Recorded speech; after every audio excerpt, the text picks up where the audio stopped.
Aujourd'hui, je parlerai avec vous de restaurer les opportunités ou encore neutraliser les inopportunités générées par les malédictions. Chaque fois que Dieu prononce une bénédiction, il crée en même temps ce qu'on appelle une forme de capacité qui est générée par la parole de bénédiction. La parole de bénédiction vient créer des temps favorables pour la manifestation de ce qui a été dit, et la parole de bénédiction vient générer des désirs. La malédiction, soit elle te rend incapable, soit elle crée des inopportunités. Donc si je veux neutraliser les malédictions, il faut que j'aille m'attaquer aux inopportunités. Les inopportunités, c'est ce que les gens vont appeler la malchance. Dans le mot juste, c'est pas la chance, ça s'appelle l'opportunité. Ce n'est pas un hasard. Tout le monde dans la vie a des visitations d'opportunités. Est-ce qu'on peut les restaurer? Oui. J'ai vu des gens brillants dans un domaine.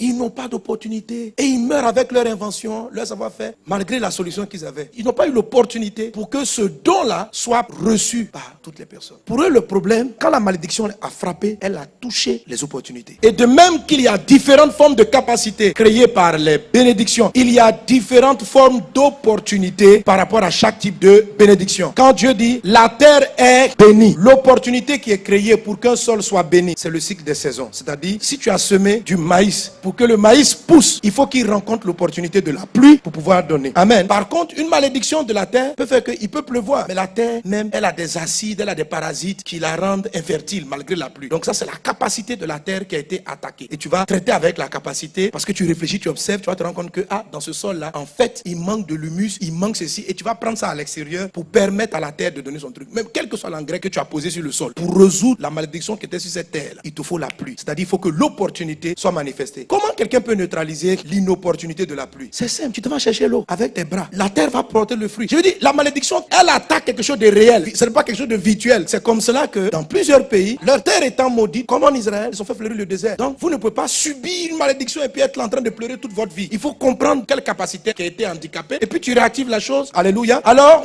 le cycle des opportunités de l'élévation, ce sont ce qu'on appelle les visitations divines. Ce sont des connexions divines. C'est-à-dire, à un moment donné, Dieu te fait rencontrer quelqu'un qui va t'ouvrir certaines portes. Donc le problème avec le cycle des opportunités pour ce qui est de l'élévation, c'est qu'il y a un temps où Dieu te visite. Alléluia. C'est la première des choses. Le deuxième aspect, il y a des gens même, la malédiction a fait qu'ils sont même plus visités. C'est-à-dire la visitation, ça n'arrive même pas. Il y en a d'autres et c'est la majorité des cas, la visitation se fait mais ils ne la voient pas. Amen. La visitation se manifeste toujours au travers de quelqu'un. Mais le plus souvent, la personne ne ressemble pas à ce que tu veux. Une fois on était au culte ici, c'est le pasteur Peggy qui dirigeait et il a fait faire une prière. Il a fait lever les gens. Il a dit, prenez-vous les mains et priez les uns pour les autres. Il a demandé à chacun, donne un sujet à ton voisin. Et puis, une soeur s'est tournée, on va dire qu'elle s'est tournée à gauche. Elle est tombée sur un frère. Elle dit, voilà, j'ai déposé mes dossiers dans telle entreprise. Prions pour que ça fonctionne. Celui qu'elle a rencontré à gauche là, c'est lui le décideur de cette entreprise. En tout cas, des directeurs là-bas. Et ils ont prié. La soeur a les capacités. La soeur a déposé. Mais Dieu crée les opportunités. C'est qui l'opportunité? C'était le frère de gauche. Quel est le problème de ceux qui ratent les opportunités? Ce jour-là, au lieu de se tourner à gauche, il suffisait simplement qu'elle se tourne à droite pour prier avec le frère de droite. Qu'elle manquait le frère.